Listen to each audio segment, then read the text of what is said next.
भाई Jinping tension में, क्योंकि उनको उनके ट्रंप से अच्छे रिश्ते नहीं और न भारत से।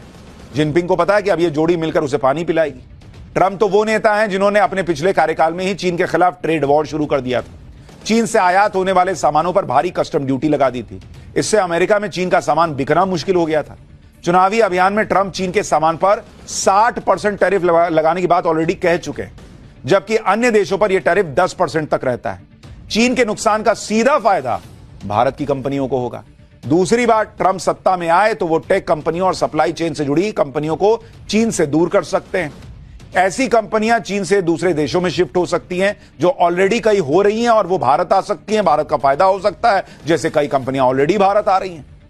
यानी ट्रंप का आना भारत के लिए अच्छी खबर है। अर्थव्यवस्था के मोर्चे पर चीन पहले ही जूझ रहा है।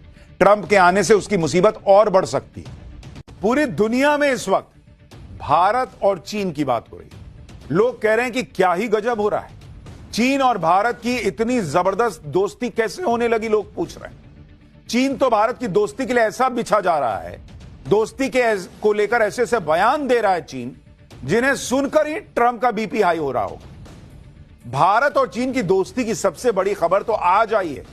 खबर यह है कि भारत और चीन के बीच बॉर्डर पर व्यापार शुरू हो सकता है।